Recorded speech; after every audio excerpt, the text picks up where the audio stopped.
শ্রীমদ্ ভগবদ্গীতা যথাযথ নবম অধ্যায় রাজগুহযোগ শ্লোক নাম্বার 11। অবজানন্তি মাম্মূঢ়া মানুষীম তনুমাশ্রিতম পরমাং ভাবমজানন্ত মম ভূত মহেশ্বরম। শব্দার্থ: অবজানন্তি অবজ্ঞা করেন, মামো আমাকে, মূঢ়া ব্যক্তিরা, মানুষীম মনুষ্যরূপে, তনুম শরীর, আশ্রিতম ধারণ করে, পরম ভাবম তত্ত্ব, অজানন্ত না জেনে, মম আমার, ভূত সবকিছুর, মহেশ্বরম পরম ঈশ্বর।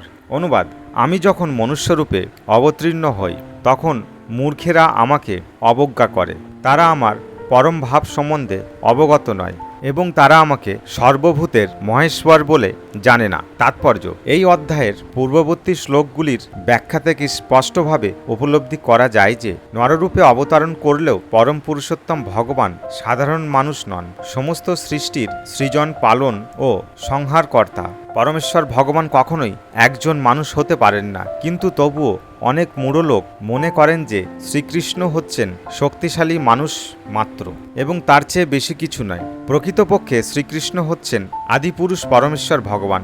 ব্রহ্মসংহিতাতে তার বর্ণনা করে বলা হয়েছে, ঈশ্বর পরম কৃষ্ণ, তিনি হচ্ছেন পরমেশ্বর। সৃষ্টিতে একাধিক ঈশ্বর বা নিয়ন্তা রয়েছে এবং তাদের একজনের থেকে আরেকজনকে শ্রেয় বলে মনে হয়। জড়জগতেও সাধারণত প্রতিটি প্রশাসনে কোনো সচিবের উপর মন্ত্রী এবং সেই মন্ত্রীর উপরে রাষ্ট্রপতি শাসন করেন। এরা সকলেই নিয়ন্তা, কিন্তু তারা প্রত্যেকেরই আবার কারো না কারো দ্বারা নিয়ন্ত্রিত হয়। ব্রহ্মসংহিতাতে বলা হয়েছে যে শ্রীকৃষ্ণ হচ্ছেন পরম নিয়ন্তা। জড় ও চিন্ময় এই উভয় জগতে নিঃসন্দেহে অনেক নিয়ন্তা আছেন, কিন্তু শ্রীকৃষ্ণ হচ্ছেন পরম নিয়ন্তা, ঈশ্বর পরম কৃষ্ণ, এবং তার শ্রী বিগ্রহ হচ্ছে সচিদানন্দ ঘন অর্থাৎ অপ্রাকৃত। পূর্ব শ্লোকগুলিতে বর্ণিত সমস্ত অদ্ভুত কার্যকলাপ সম্পাদন করা জড়জাগতিক কলেবর বিশিষ্ট মানুষের পক্ষে সম্ভব নয়।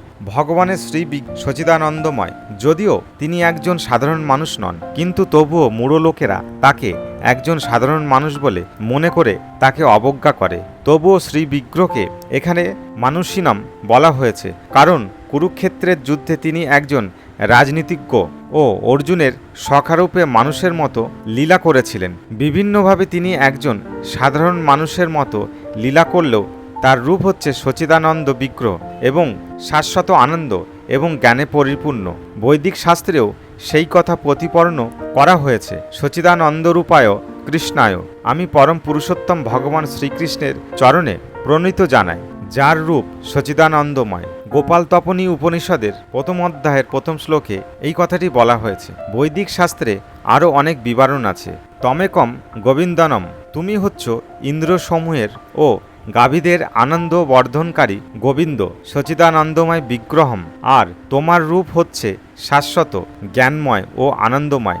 গোপাল তপতী উপনিষদের প্রথম অধ্যায়ের 35 নম্বর শ্লোকে এই কথাটি বলা হয়েছে। শ্রীকৃষ্ণের বিগ্রহ জ্ঞানময়, আনন্দময়, এই সমস্ত অপ্রাকৃত গুণাবলী সমন্বিত হওয়া সত্ত্বেও ভগবদ্গীতার অনেক তথাকথিত পণ্ডিত ব্যক্তিরা ও ব্যাখ্যাকারেরা শ্রীকৃষ্ণকে সাধারণ মানুষ বলে অবজ্ঞা করে। পূর্ব জ্ঞানে পূর্ণ কর্মের ফলে এই ধরনের পণ্ডিত ব্যক্তি অসাধারণ প্রতিভাবান হতে পারে, কিন্তু শ্রীকৃষ্ণের সম্বন্ধে এই ধরনের ভ্রান্ত ধারণা তার জ্ঞানের স্বল্পতারই পরিচায়ক। তাই তাকে মূঢ় বলা হয়েছে, কারণ পরমেশ্বর শ্রীকৃষ্ণের অন্তরঙ্গ লীলাসমূহ এবং তার শক্তির বৈচিত্র্য সম্বন্ধে যারা অজ্ঞ তারাই তাকে সাধারণ মানুষ বলে মনে করে।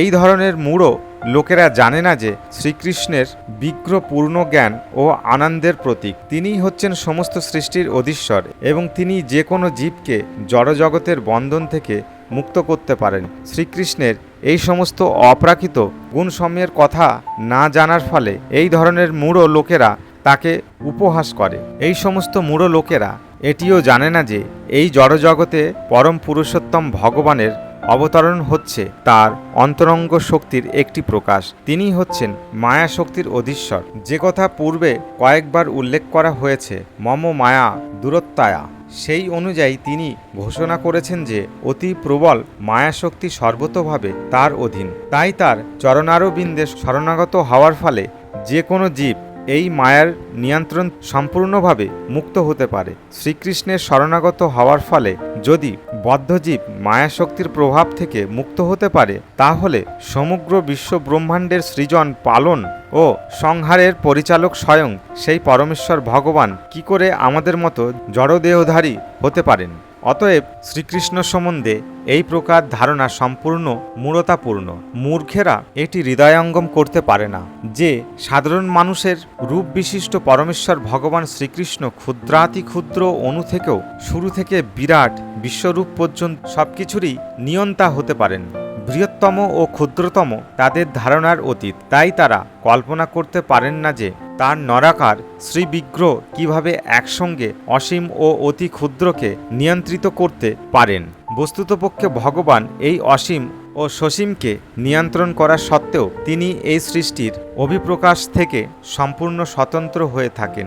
এটিই তার যোগমৈশ্বরম অর্থাৎ অচিন্ত দিব্য শক্তি। যদিও মূঢ়লোকেরা কল্পনা করতে পারে না কিভাবে নররূপেই শ্রীকৃষ্ণ অসীম ও সসীমকে নিয়ন্ত্রণ করতে পারেন, কিন্তু শুদ্ধ ভক্তের সেই সম্বন্ধে কোনো সন্দেহ থাকে না, কারণ তিনি জানেন যে শ্রীকৃষ্ণ হচ্ছেন স্বয়ং পরম পুরুষোত্তম ভগবান। তাই তিনি তার শ্রীচরণারবিন্দে সর্বত্রভাবে আত্মসমর্পণ করে কৃষ্ণ ভাবনাময় ভগবত ভক্তির পরায়ণ হন। শ্রীকৃষ্ণের নররূপে অবতারণ সম্বন্ধে সবিশেষবাদী ও নির্বিশেষবাদীদের মধ্যে অনেক মতভেদ আছে, কিন্তু আমরা যদি শ্রীকৃষ্ণ তত্ত্ব সমন্বিত প্রামাণ্য শাস্ত্র ভগবদ্গীতা ও শ্রীমদ্ ভগবতের শরণাপন্ন হই, তাহলে আমরা অনায়াসে বুঝতে পারি যে শ্রীকৃষ্ণ হচ্ছেন স্বয়ং পরম পুরুষোত্তম ভগবান। এই ধরাধামে নররূপে অবতরণ করলেও তিনি সামান্য মানুষ নন। শ্রীমদ্ ভগবতের প্রথম স্কন্দের প্রথম অধ্যায়ে যখন শৌনক মুনির নেতৃত্বে ঋষিরা শ্রীকৃষ্ণের লীলা সম্বন্ধে প্রশ্নাদি করেছিলেন, তখন তারা বলেছিলেন, কৃতবান কিল কর্মাণি সহ রামের কেশব অতিমর্ত্যানি ভগবান গুড়া কপট মানুষ।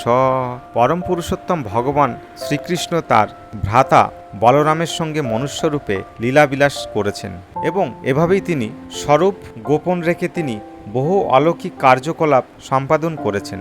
ভগবদ্গীতার প্রথম স্কন্দের প্রথম অধ্যায়ের 20 নম্বর শ্লোকে এই কথাটি বলা হয়েছে, পরমেশ্বর নররূপ অবতার মূঢ়দের কাছে বিড়ম্বনা স্বরূপ। পৃথিবীতে অবস্থানকালে শ্রীকৃষ্ণ যে সমস্ত অদ্ভুত ক্রিয়াকলাপ প্রদর্শন করেন তা কোনো সাধারণ মানুষ করতে পারে না। শ্রীকৃষ্ণ যখন তার পিতা ও মাতা বাসুদেব ও দেবকীর সমক্ষে সর্বপ্রথম আবির্ভূত হন, তখন তিনি চতুর্ভুজ রূপে প্রকট হয়েছিলেন, কিন্তু মাতা পিতার বাৎসল্য প্রেমময়ী প্রার্থনায় তিনি একটি সাধারণ শিশুরূপ ধারণ করেন। ভগবতের দশম স্কন্দের তৃতীয় অধ্যায়ের 46 নম্বর শ্লোকে বলা হয়েছে, বভুব প্রাকৃত শিশু, তিনি একটি সাধারণ শিশু, একটি সাধারণ মানুষে পরিণত হয়েছিলেন। এখন আবার এখানে প্রতিপন্ন করা হয়েছে যে সাধারণ মানুষ রূপে প্রকট হওয়া তার চিন্ময় শ্রীবিগ্রহের এক মধুর বিলাস। ভগবদ্গীতার 11 অধ্যায়েও বর্ণনা করা হয়েছে যে অর্জুন শ্রীকৃষ্ণের চতুর্ভুজ রূপ দেখবার জন্য প্রার্থনা করেছিলেন, তেনৈব রূপেণ চতুর্ভুজেন। এই চতুর্ভুজ রূপ প্রকাশের পর অর্জুনের প্রার্থনায় শ্রীকৃষ্ণ পুনরায় তার আদি মনুষ্যরূপ মনুষ্যম রূপম ধারণ করেছিলেন। ভগবানের এই বিবিধ রূপ বৈচিত্র্য সাধারণ মানুষের সাধ্য নয়, কিন্তু লোক যারা মায়াবাদের দ্বারা কুলসিত হওয়ার ফলে শ্রীকৃষ্ণকে উপহাস করে, তারা শ্রীকৃষ্ণকে সাধারণ মানুষ বলে প্রতিপন্ন করবার উদ্দেশ্যে শ্রীমদ্ ভগবতেও তৃতীয় স্কন্দের 29 নম্বর অধ্যায়ের 21 নম্বর শ্লোকে এই শ্লোকটি উদ্ধৃত হয়েছে, অহম সর্বেষু ভূতেষু ভূতাত্মা বস্তিত সদা। আমি সর্বদা সমস্ত জীবের মধ্যে পরমাত্মা রূপে অবস্থান করি। শ্রীকৃষ্ণকে উপহাসকারী অনধিকারী ব্যক্তিদের মনকল্পিত ব্যাখ্যার অনুসরণ না করে এই শ্লোকের তাৎপর্য শ্রীল জীব গোস্বামী ও শ্রীল বিশ্বনাথ চক্রবর্তী ঠাকুর আদি বৈষ্ণব আচার্যদের ব্যাখ্যা অনুসারে বুঝতে চেষ্টা করা উচিত। এই শ্লোকের টিকায় শ্রীল জীব গোস্বামী বলেছেন যে শ্রীকৃষ্ণ পরমাত্মা রূপে স্থাবর ও জঙ্গম সমস্ত জীবের মধ্যে অবস্থান করেন। তাই যে প্রাকৃত ভক্ত কেবল মন্দির প্রতিষ্ঠা ভগবানের অর্চামূর্তির পরিচর্যায় ব্যস্ত, কিন্তু অন্যান্য জীবদের সম্মান দিতে জানে না, তার অর্চা পূজা ব্যর্থ। 3 শ্রেণীর ভগবত ভক্তদের মধ্যে প্রাকৃত ভক্তেরা সবচেয়ে কনিষ্ঠ শ্রেণীভুক্ত। যে অন্য ভক্তদের উপেক্ষা করে মন্দিরের অর্চা বিগ্রহের প্রতি একাগ্র হয়ে থাকে। সুতরাং বিশ্বনাথ চক্রবর্তী ঠাকুরের সাবধান বাণী হচ্ছে যে এই প্রকার মনোবৃত্তি সংশোধন করা আবশ্যক। ভক্তের দেখা উচিত যে যেহেতু পরমাত্মা রূপে শ্রীকৃষ্ণ সমস্ত জীবের হৃদয়ে বিরাজমান থাকেন, তাই প্রতিটি জীব হচ্ছে ভগবানের মন্দির।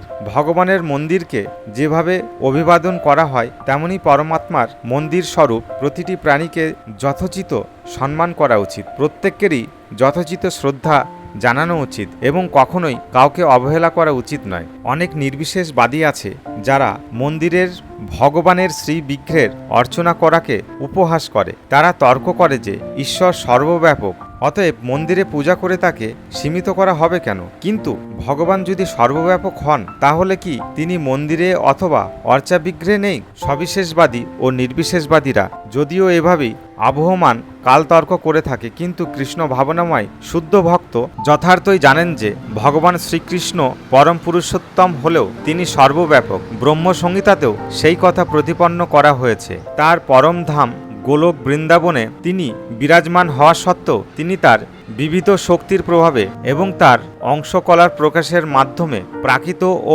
অপ্রাকৃত সৃষ্টির সর্বত্র বিরাজমান।